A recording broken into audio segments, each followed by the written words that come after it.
기독교가 생명력을 잃어간다는 것을 어떤 걸 보면 알 수 있을까요? 기독교가 생명력을 잃어가고 있다. 한 교회가 생명력을 잃어가고 있다. 예배드리는 걸 보면 알 수 있을 것 같아요.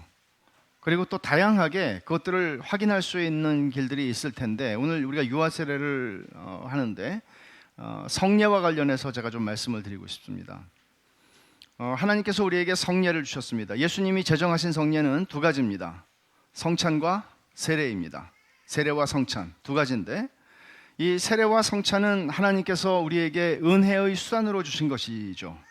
그저 이것을 하나의 형식으로 주민등록을 하는, 출생신고를 하는 그런 차원이 아니라, 세례와 성찬이라고 하는 것은 하나의 형식으로 우리에게 주신 것이 아니라 이것을 통해서 은혜를 받을 수 있도록 하나님께서는 우리에게 이 두 가지 성례를 제정해 주신 것입니다. 그래서 은혜의 수단이라고 그래요.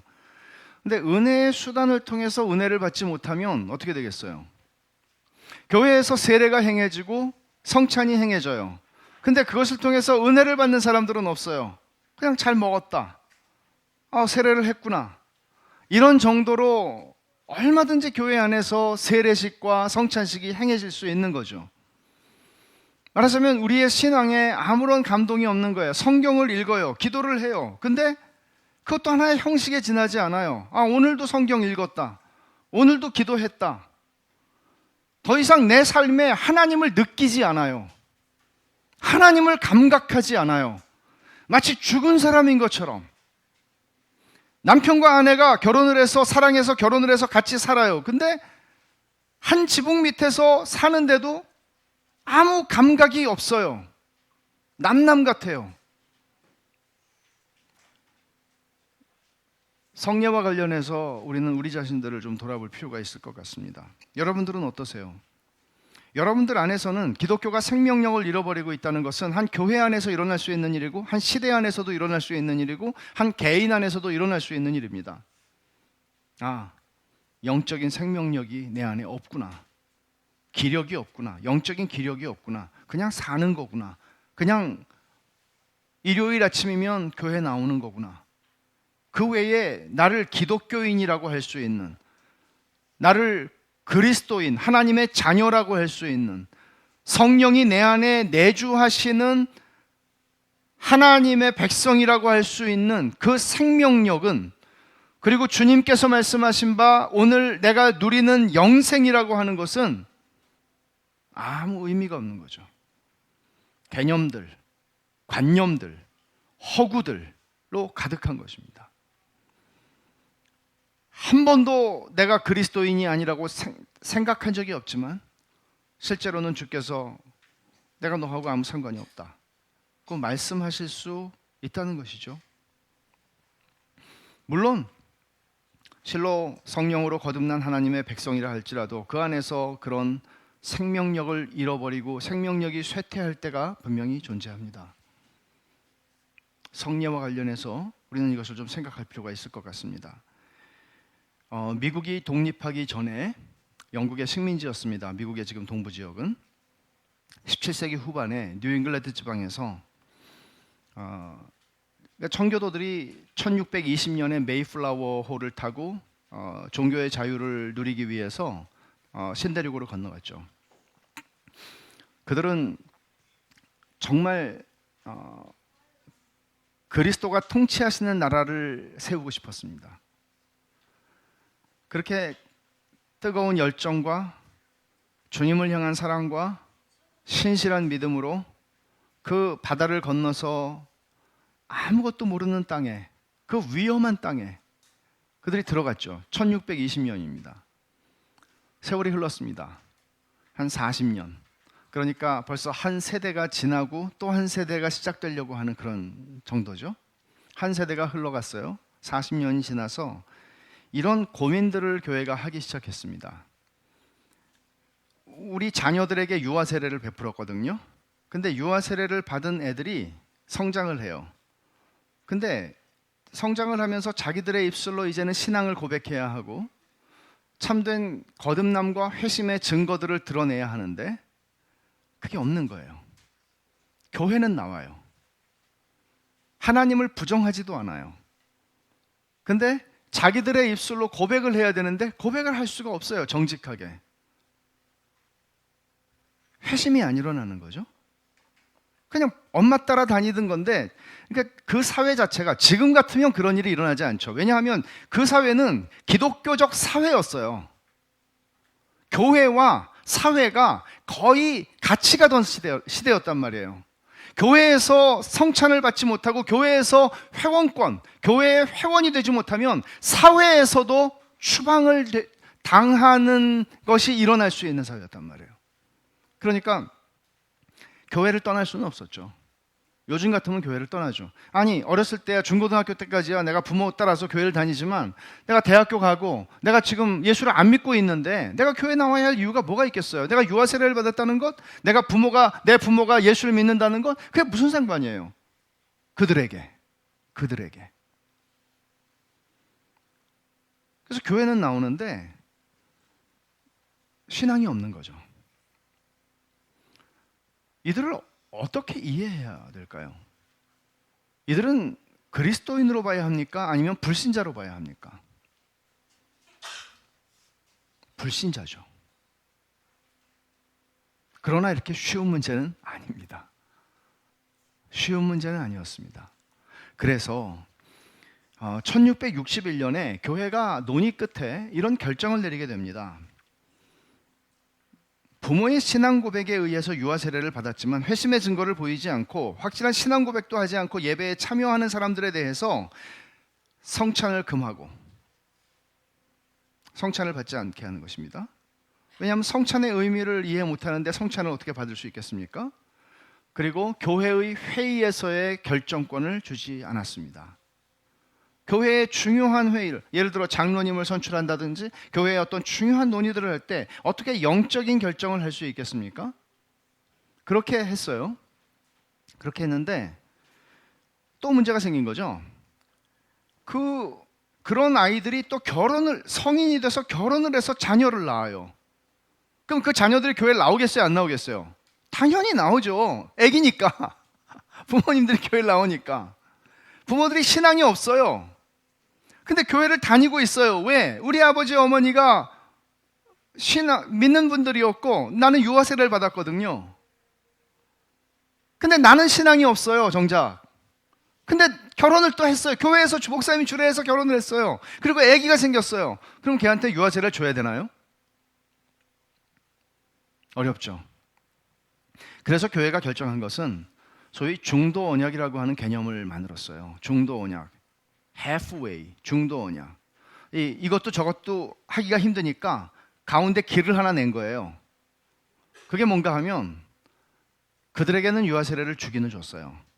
그러나 완전한 회원권을 준 건 아니었어요. 이렇게 해서 세월이 흘러갔습니다. 또 한 40년이 지났어요.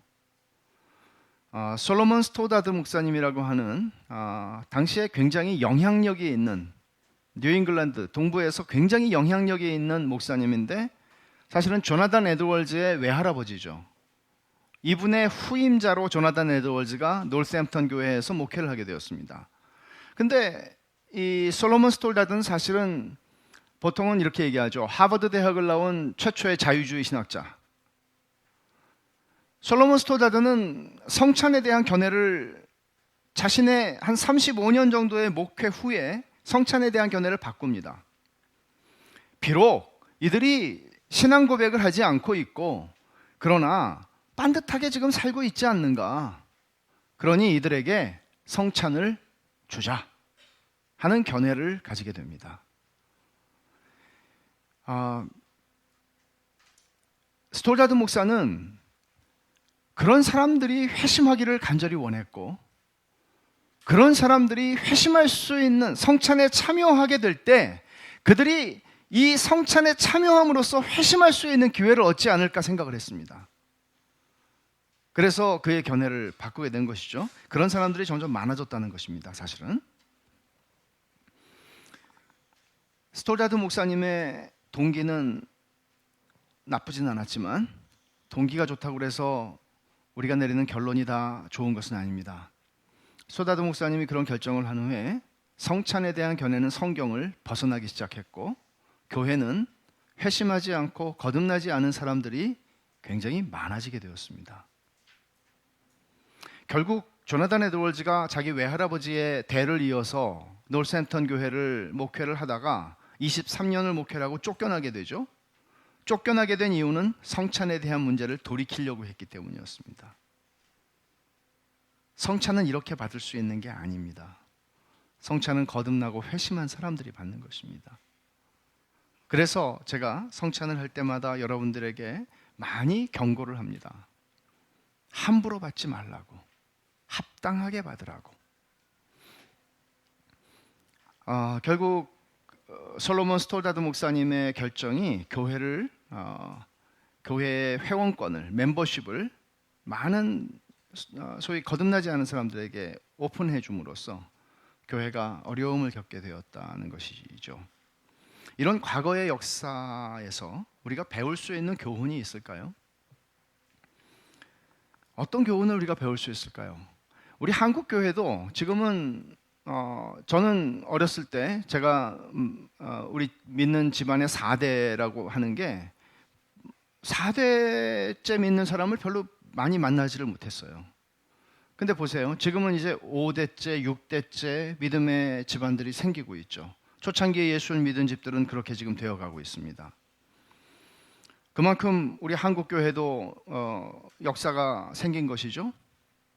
근데 우리는 우리 한국 교회의 선교 초기에 예수님을 믿었던 분들이 헌신했던 이야기들, 그들이 자신을 희생하여 복음을 전하는 일에 자신들의 삶을 드렸던 이야기들을 종종 듣습니다. 그리고 또 일제 치하에서 또 그런 공산당들과의 그런 다툼 속에서 믿음을 지키고 순교했던 많은 우리의 신앙의 선배들의 이야기를 우리는 알고 있습니다. 근데 오늘 21세기 한국 교회를 이루고 있는 우리들의 신앙은 소위 안녕합니까? 잘 가고 있습니까? 만약에 우리의 1세대나 2세대들이 다 신실했다는 것은 아닙니다. 그러나 그렇게 복음을 위해서 수고하고 복음을 위해서 감옥에 가고 복음을 위해서 타협하지 않았던 우리의 믿음의 선배들의 눈으로 우리들을 볼 때 우리들은 어떨까요? 사실 그렇게 갈 필요도 없죠. 하나님 말씀의 기준에 비추어서 우리 자신들을 돌아볼 필요가 있는 것이죠. 지금 이 자리에도 우리는 한 3세대 정도가 같이 예배를 드리고 있습니다. 할아버지 세대가 있고 부모 세대가 있고 자식 세대가 같이 예배를 드립니다. 그러면 그 중에서 이제 할아버지 세대, 1세대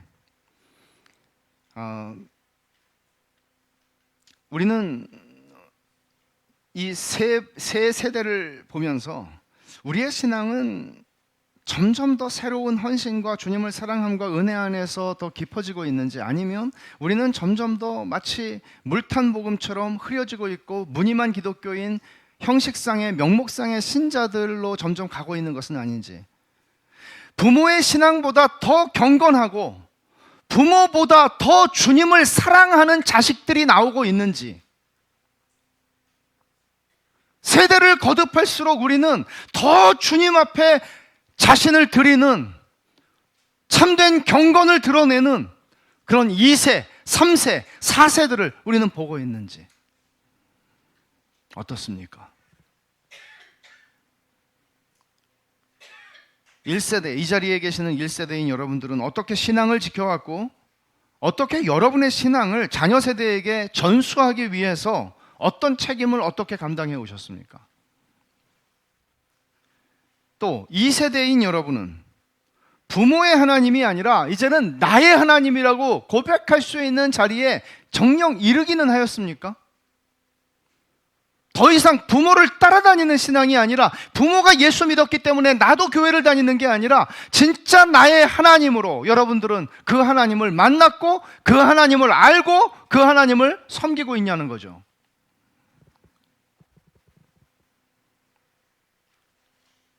혹시 우리는 17세기에 신대륙에서 경험했던 것처럼 그런 경험이 오늘 한국교회의 21세기에서 똑같이 경험되고 있는 것은 아닌가 하는 생각을 해보게 돼요.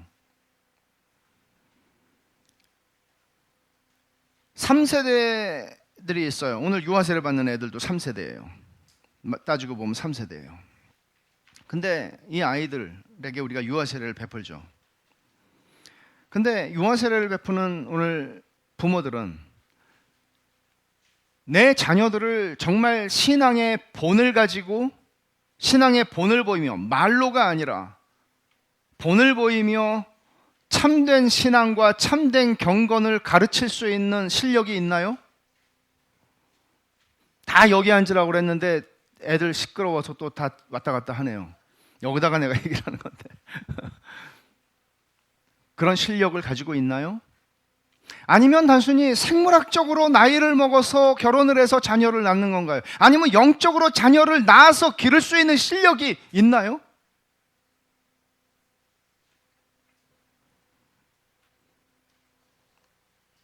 여러분을 불편하게 하려는 의도로 던지는 질문은 당연히 아닙니다. 그러나 다소 불편하더라도 이 질문을 던져야겠습니다. 왜냐하면 이것은 우리 자신과 우리의 자녀들의 영혼이 결정되는 문제이고 그들의 영원을 좌우할 수 있는 문제이기 때문에 우리가 여기서 그런 문제를 다루지 않는다면, 여러분들이 불편할까 봐 제가 이 문제를 피해갈 수 있다면 저는 이 일을 하지 않아야 할 것입니다. 교회 역사 속에서의 교훈만이 아니라 성경에도 수없이 많은 교훈들이 있습니다.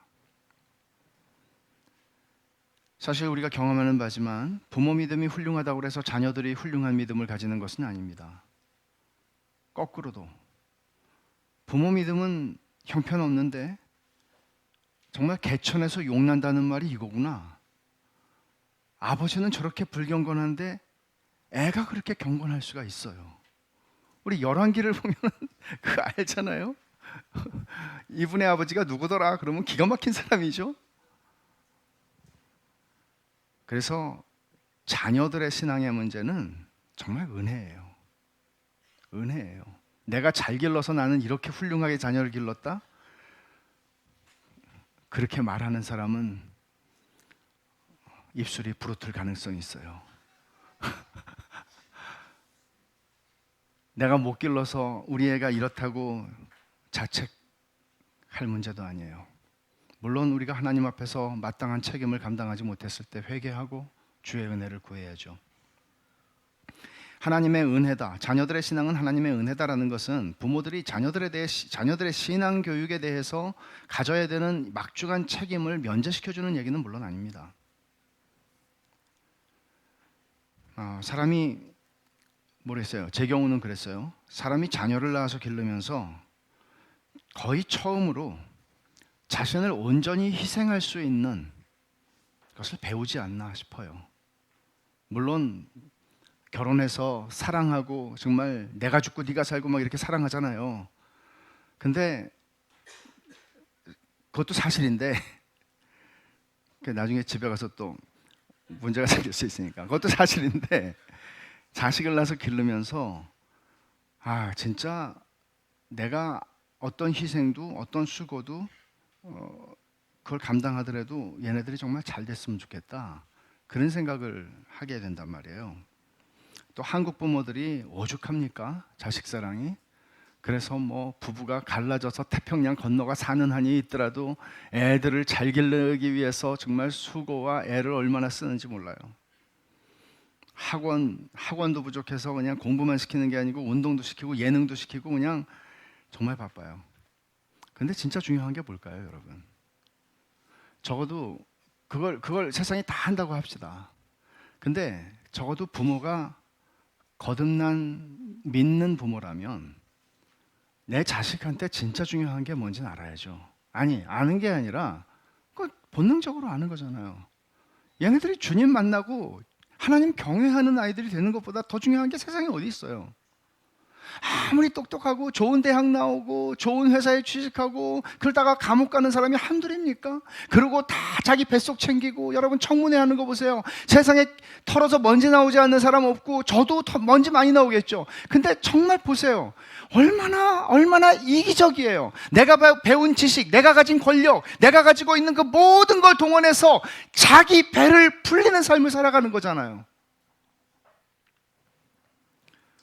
근데 정말 멋있고 정말 제대로 사는 거는 하나님을 경외하는 인생으로 살아가는 것 아니에요, 우리의 자녀들이? 그거보다 멋있는 게 어디 있어요? 그러니까 그런 부모들은, 이걸 아는 부모들은 자녀들의 거듭남과 회심을 위해서 간절히 기도하겠죠. 그리고 하나님의 말씀으로 거듭난다고 했으니까 그 말씀을 아이들에게 정말 자나깨나 일어서나 행할 때나 누워있을 때나 앉아있을 때나 아이들에게 그 말씀으로 양육을 하고 그 말씀을 들려주겠죠. 거듭나기를 간절히 바라면서. 그렇다면 우리가 이렇게 간절히 하면 다 되는 건가요? 그 다음에는 그냥 뭐 믿는 거 안 믿는 거는 걔네들 운명에 맡겨야 되나요? 난 나 할 도리 다 했다, 그러면 되나요? 성경은 그렇게 말하지 않습니다. 성경은 하나님께서 우리를 구원하시기를 기뻐하셔서 구원하시는데, 그 하나님이 우리를 구원하시는 방식에 대해서 설명하고 있는 많은 개념들이 있는데, 성경에는 그 중에 정말 단연 최고 중에 최고라고 생각할 수 있는 한 개념이 있는데, 그게 언약이라는 개념이에요. 하나님은 그냥 구원하시면 되는데, 하나님은 구원하는 자기 백성에게 오셔서 그들과 언약을 맺으세요. 언약이라고 하는 것은 동등한 존재들이 주로 맺어야 하는데, 하나님은 마치 고대의 큰 나라의 왕이 작은 나라의 군주들과 언약을 맺는 것처럼, 아니 근데 이것도 조건부죠. 근데 하나님은 우리에게 오셔서 그냥 은혜로운 선물을 우리에게 주시겠다는 것을 당신 스스로 약속 안 하셔도 될 텐데, 그걸 당신은 약속을 하시고 그것을 반드시 지키겠다고 말씀을 하시는 거죠. 너희들은 어겨도 나는 지킨다. 그리고 너희들이 어기는 것에 대한 그 실패도 내가 감당하고 내가 이 약속을 이루어지게 만들겠다고 말씀하세요. 그래서 그런 언약을 보여주는 성경 구절들이 있는데 찾지는 않겠습니다만은, 요한계시록 21장 마지막에 보면 7절에 이기는 자는 이것들을 상속으로 받으리라. 나는 그의 하나님이 되고 그는 내 아들이 되리라. 나는 그의 하나님이 되고 그는 내 아들이 되리라. 나는 그들의 하나님이 되고 그들은 나의 백성이 되리라. 이게 하나님의 언약을 맺을 때마다 하나님이 말씀하시는 내용이에요. 이런 거예요. 결혼이라는 것도 언약이에요. 언약을 할 때 어떻게 해요? 나는 당신의 남편이 되고 당신은 나의 아내가 될 것입니다. 이 언약을 맺는 거예요. 하나님께서 너의 아버지가 되고 너는 내 백성이 될 거야. 난 너의 하나님이 될 거야 라고 말씀하시는 거죠. 예레미야 선지자를 통해서도 하나님께서 말씀하시고, 오늘 본문에서도 하나님 말씀하세요. 본문의 7절과 8절을 보면, 내가 내 언약을 나와 너 및 내 대대 후손 사이에 세워서 영원한 언약을 삼고 너와 내 후손의 하나님이 되리라. 내가 너와 내 후손에게 내가 거류하는 이 땅 곧 가나안 온 땅을 주어 영원한 기업이 되게 하고 나는 그들의 하나님이 되리라. 보세요. 여기서 주목할 것은 너 및 내 대대 후손 사이에 세워서 너와 내 후손의 하나님이 되리라. 나는 그들의 하나님이 되리라. 그러니까 아브라함한테 하나님 말씀하시는데, 내가 너하고만 약속을 하는 게 아니야, 언약을 맺는 게 아니야. 너와 내 후손, 태어난 후손, 아니 태어나지 않은 후손까지도 하나님께서 그들의 하나님이 되시겠다고 말씀하세요. 이건 우리에게 어떤 의미가 있습니까? 지금 우리가 생각하고 있는 이 이야기, 유아 세례를, 내가 오늘 자녀들이 유아 세례를 받게 했어요. 근데 이 아이들은 정녕 내가 기도하고 내가 말씀으로 잘 양육하고 그러면 되는 겁니까? 그러면 내가 심은 대로 뭔가가 되는 겁니까? 성경은 그렇게 이야기를 하지 않습니다. 부모의 책임에 대해서 엄중하게 말씀하고 있음에도 불구하고 결국 그것은 하나님이 하신다고 말씀합니다. 이게 하나님의 언약의 개념이에요. 내가 네 아들의 하나님이 될 거야.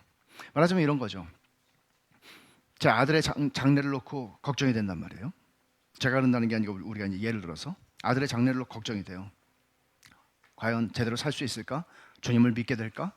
또는 정말 결혼을 잘하게 될까? 또는 경건한 자식을 낳게 될까? 막 궁금해요. 염려가 돼요. 근데 그 모든 것들을 우리의 궁금함과 염려로 말미암아 우리가 애쓰고 기도하는 것으로 말미암아 우리가 안심을 하는 것이 아니라, 우리를 안심하게 하는 것은 뭔가 하면 하나님께서 형이가 내가 너의 하나님이지만 사실은 너의 아들의 하나님이기도 해 라고 말씀하시는 거예요. 이게 언약의 개념이에요. 너무나 은혜로운 약속이죠. 이게 우리 현실에 어떤 의미가 있습니까? 어떤 권사님이 이런 얘기가 있어요. 어떤 권사님이 아들이 예수님을 안 믿고 교회를 떠나버렸어요. 대학교 들어가면서. 근심하고 기도해요. 그러다가 이제 주님 앞에 가실 날이 되어서 이제 아들이 그 앞에 와 있어요. 아들한테 유언을 해요. 아들아, 내 마지막 부탁인데 너 정말 예수 믿어라. 교회로 돌아가라. 그리고 이제 돌아가셨는데, 그 아들이 나중에 예수님을 믿게 될지 교회로 그 다음 주일날 돌아가게 될지 그건 모르죠. 근데 그렇게 말은 해요. 말은 하지만 사람이라는 게 그렇게 말을 하지만 얼마나 불안하고 답답해요. 이놈이 진짜 내 말을, 내가 유언인데 이걸 듣고 갈까? 이놈 안 갈 것 같은데? 아이고, 내가 죽지도 못하겠다. 이런 심정이 되는 거예요. 우리는 우리가 할 바를 하되 하나님의 언약을 신뢰하는 거예요. 그러니까 언약을 주신 하나님을 신뢰하는 거예요. 하나님의 약속을 신뢰하는 거예요. 그리고 우리의 마음이 편안하게 주께로 갈 수 있는 것이에요. 믿는 부모의 자식들이 누리는 혜택이 분명히 있습니다. 모태신앙 자꾸 비난하는 사람들이 많은데 아무것도 못한다고. 그러지 마세요. 이거 비성경적인, 그렇게 하면 안 돼요. 그리고 여러분, 우리 청년들 보세요. 우리 청년들이 이제 결혼해서 아이를 낳으면 다 모태신앙 되는 거예요, 얘네들이. 이게 얼마나 큰 은혜예요. 비록 나는 믿는 집에서 태어나지 못했지만 우리의 자식들은 믿는 집안에서 태어난 믿는 부모, 경건한 부모를 둔, 교회 다니는 부모 아니고 경건한 부모를 둔 자식들이 되게 하는 거예요. 이게 얼마나 큰 은혜예요. 얼마나 큰 축복이에요. 그러니까 청년들, 미혼 청년들은 어느 날 갑자기 경건한 청년이 되지 않아요. 지금 잘해야 돼요. 어느 날 갑자기 자식이 나왔는데 이 자식을 어떻게 기를지를 몰라요. 안 하던 기도가 갑자기 되지 않아요. 신실한 믿음을 가진 부모 아래서 양육된다는 것은 큰 축복이에요. 하나님께서는 일반적으로 믿는 사람의 모든 자녀를 다 구원하신다고 약속하시진 않았어요. 믿는 집안에서 태어난 모든 자녀는 자동적으로 구원받는다고 약속하진 않았어요. 그러나 일반적으로 구원하세요. 일반적으로 구원하세요. 생각해 보세요. 믿지 않는 집안에서 자녀가 태어났습니다. 그 아이가 예수를 믿을 수 있는 가능성 얼마만큼 되겠습니까? 어린 시절 교회를 가지 않습니다. 청년 시절 교회를 가지 않습니다. 물론 우리 중에는 정말 그렇게 해서 예수님을 믿은 분들이 있습니다. 정말 기가 막힌 하나님의 은혜입니다. 이걸 일반적으로 예수를 믿는다고 말하지 않습니다. 그러나 믿는 집안에서 태어나서 유아 세례를 받고 믿음 안에서 양육받은 아이들은 일반적으로 구원을 받습니다. 큰 은혜입니다. 이런 하나님의 자비하신 하나님의 언약을 믿는 부모들은 자녀들의 장래를 알지는 못하지만 자녀들이 고등학교 때까지 회심 안 할 수도 있어요. 사실 이른 나이에 회심하도록 제가 기도하라고 그랬어요. 우리 유아 세례 받는 부모들한테. 이른 나이에 3살, 4살에 회심할 수 있도록. 근데 우리는 그렇게 기도하고 바랬지만 고등학교 졸업할 때까지 회심하지 않을 수도 있어요. 그때에도 역시 우리는 하나님의 언약을 믿어야 합니다. 신실하신 하나님, 그 언약을 베푸신 하나님을 믿어야 합니다. 하나님은 언약의 표징으로 할례를 받으라고 그랬는데 아브라함만 할례를 받는 게 아니고 모든 남자뿐만 아니라 태어나서 8일이 되면 그 아이는 다 할례를 주라고 말씀을 하셨고, 그것이 언약의 표징이다 그랬어요. 언약의 표. 12절 13절에 보면 너희 대대로 모든 남자는 집에서 난 자나 또는 너희 자손이 아니라 이방 사람에게서 돈으로 산 자를 막론하고 난 지 8일 만에 할례를 받을 것이라. 너희 집에서 난 자든지 너희 돈으로 산 자든지 할례를 받아야 하리니 이에 내 언약이 너희 사이에 있어 영원한 언약이 되려니와. 언약의 표라고 하는 말을 하죠. 이거는 우리의 연약함을 인하여 하나님이 약속은 했어요. 근데 약속이라는 게 말이잖아요. 그 말은 지나가고 없잖아요. 그러니까 이게 뭐예요? 이 결혼의 표예요. 결혼 언약의 표예요. 정확하게 말하면. 이 반지를 보면서 나는 결혼한 사람이다. 또 다른 사람들도 그걸 알아요. 저 사람은 약속이 있는 사람이구나. 하나님께서 우리에게 할례라고 하는 외적 표징을 주신 것은 우리의 믿음의 연약함을 붙들어 주시는 하나의 표로 주신 거예요. 그러나 할례를 받았다는 것 자체가 이스라엘 백성들의 자부심이 되어서 그들은 그것을 잘못 이해했고, 그래서 선지자들은 마음의 할례가 중요하다고 얘기를 한 것이죠. 얼마든지 우리도 그렇게 될 수 있습니다. 유아 세례를 받았습니다. 그러나 정말 이스라엘 백성들이 실패한 것처럼, 우리는 할례 받은 백성이야, 그거 가지고 자부심을 가지고, 그게 아니고 진짜 유아 세례를 통해서 내가 하나님의 언약의 백성이 됨으로써 언약 백성이라는 정체성을 가지고 내가 하나님을 하나님으로 섬기고 경외하는 삶을 살아야겠구나 라고 우리 아이들이 그렇게 가야 할 것입니다.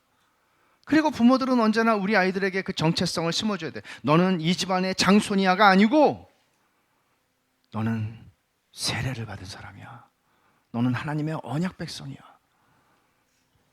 심어줘야 되는 것이죠. 신약교회에서는 복음이 이방인에게 전파되면서 하나의 큰 이슈가 생겼어요. 이방인들이 예수님을 믿을 때 할례를 받아야 할까 말아야 할까 하는 이슈가 생겼어요. 그런데 주님께서는 세례를 명하셨을 뿐만 아니라 구약시대의 언약의 표징으로 주어졌던 할례는 이제는 세례로 신약시대에는 행해지게 되는 것이에요. 사도 바울은 그러니까 이제 이런 문제들이 너무 이슈가 되니까 세례 받아야 된다 그러니까 사도 바울은 갈라디아서를 쓰면서 그런 거는 다른 복음이고 가짜 복음이라고 얘기를 해요. 실제로 오순절에 성령이 강림하셨을 때 베드로가 설교를 하면서 뭐라고 얘기를 했는가 하면, 너희가 회개하여 각각 예수 그리스도의 이름으로 세례를 받고 죄사함을 받으라. 그리하면 성령의 선물을 받으리니 이 약속은 너희와 너희 자녀와 모든 먼 데사람 곧 주 우리 하나님이 얼마든지 부르시는 자들에게 하신 것이라. 너희의 자녀와 아브라함에게 하신 말씀을 그대로 쓰고 있는 것입니다. 하나님께서 아브라함에게 그에게 속한 모든 자녀들에게 할례를 행하라고 하신 뒤에 18장 19절을 한번 가서 보시죠. 18장 19절을 보면 이렇게 말씀합니다. 내가 그로 그 자식과 건속에게 명하여 여호와의 도를 지켜 의와 공도를 행하게 하려고. 그가 누구예요? 아브라함이에요.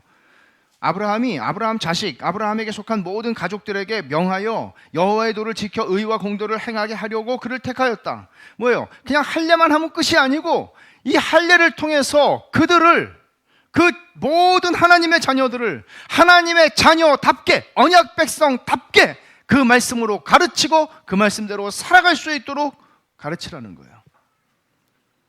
이게 이제 부모들의 책임이에요. 유아 세례는 끝이 아니라 시작이에요. 이제 신앙을 고백할 나이에 이르렀을 때 아이들이 신앙을 자기 입술로 고백하고 입교를 하게 되는, 그리고 성찬에 참여하게 되는 이 은혜를, 그날을 기다리며 함께 주님의 상에서 먹을 날을 기다리며 피로만 가족이 된 것이 아니라 그리스도 안에서 가족이 되는 날을 기다리며 자기 신앙을 고백하는 그날을 위해 자녀들을 양육해야 합니다. 우리가 다 경험하는 것이지만 자식을 기르다 보면 좌절할 때가 한두 번이 아닙니다. 그럴 때마다 믿는 부모들이 기억해야 할 것은 눈앞에 벌어지는 현실보다 우리 애가 마약을 했다, 우리 애가 뭐 어떻다, 우리 애가 어떻다, 그런 현실이 아니라 하나님의 언약을 기억해야 합니다. 하나님의 언약을 기억하고 눈물로, 간절함으로 자녀들의 영혼을 위해서 기도하는 것입니다. 약속하시는 이는 미쁘시니, 너희를 부르시는 미쁘시니 그가 또한 이루시리라. 하나님의 언약은 너와 내 후손에게 주어진 것입니다. 언약은 쌍방의 협력으로 이루어지지만 결과는 하나님께 속해 있습니다. 하나님이 이루시는 것입니다. 믿는 부모들은 언약의 자녀를 믿음으로 잘 양육해야 되는데 세 가지 정도를 말하고 싶은데, 첫째는 자녀들을 예수 그리스도께 인도하고 그분의 온전한 희생이 구원의 유일한 토대요 근거임을 깨우쳐 줘야만 합니다. 그리스도의 십자가가 없이는 영원히 죽을 수밖에 없는 죄인이라는 사실을 가르쳐야 합니다. 요즘에 그렇게 안 가르치잖아요. 우리 자식 훌륭해, 우리 자식 착해, 우리 자식 성경의 가르침을 따라 가르쳐야 합니다. 두 번째, 믿는 부모는 자녀들이 하나님께 진심으로 복종하도록 가르쳐야 합니다. 하나님께 복종하는 것을 가르쳐야 합니다. 권위가 잃어버려진 세대죠. 애들이 뭐 할아버지, 할머니, 엄마, 아빠 머리 꼭대기에 올라가는 시대죠. 무서운 게 없죠. 하나님을 두려워하도록 가르쳐야 합니다. 권위를 가르쳐야 합니다. 셋째, 자녀들에게 기독교 교리를 가르쳐야 합니다. 우리 교회에서 주일학교 교육은 교리교육입니다. 교리문답을 가르칩니다. 부모가 할 것을 돕는 것입니다. 부모가 자녀들에게 교리를 가르쳐야 합니다.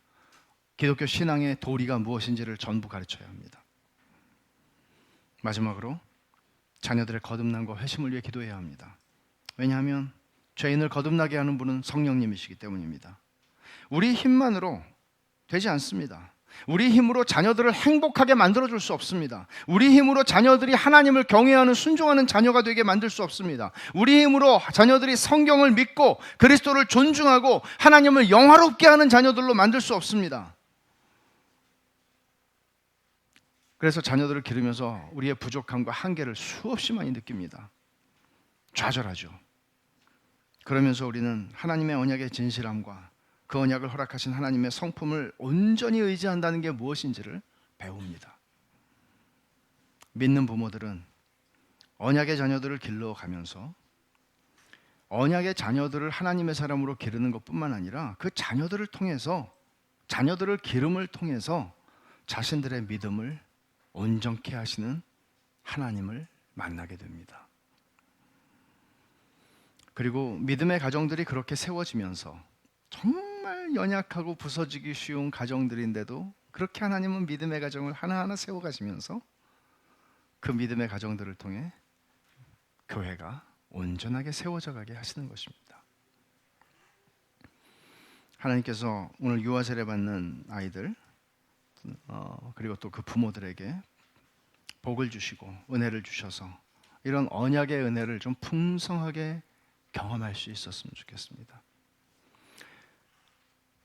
우리하고는 비교도 안 되는 거룩한 세대를 좀 만들면 좋겠습니다.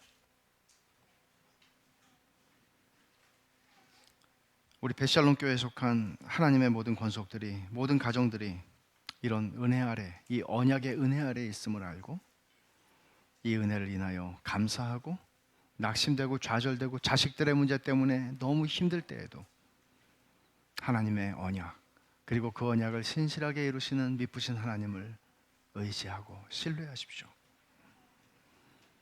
또 우리 아이들은 유아 세례를 받지 않았는데 어떡하나? 그런 분들 계세요? 내가 늦게 믿는 바람에 그런 분들 계세요? 하나님은 자비하셔서 우리를 언제 어떤 방식으로 부르셨든지 믿는 부모들을 통하여 그 믿음의 유산이 얼마든지 흘러가게 하십니다. 그러므로 하나님의 은혜를 더욱 붙잡고 그분에게 기대십시오. 그리고 지금 보이는 현실 때문에 괴로워하는 부모님들이 있습니까? 우리 자식이 왜 이렇게 됐는지 언약의 하나님을 신뢰하십시오. 그 자비하심에 기대십시오. 같이 기도하십시다. 하나님 아버지 감사합니다. 사람이 나이를 먹고 결혼하고 자식을 낳고 또 자식이 자라나서 성장하고 또 결혼을 하고 자식을 낳고 이렇게 한 세대에서 다음 세대로 또 다음 세대로 이어지는데 주님, 신앙도 과연 하나님께서 우리에게 주신 가정이라고 하는 그 단위를 통해서 그렇게 전수되고 있고 더 신실해지고 있고 더 경건해지고 있는지 저희 자신들을 돌아볼 때 참으로 부끄럽습니다. 하나님 아버지 은혜를 베풀어 주시옵소서.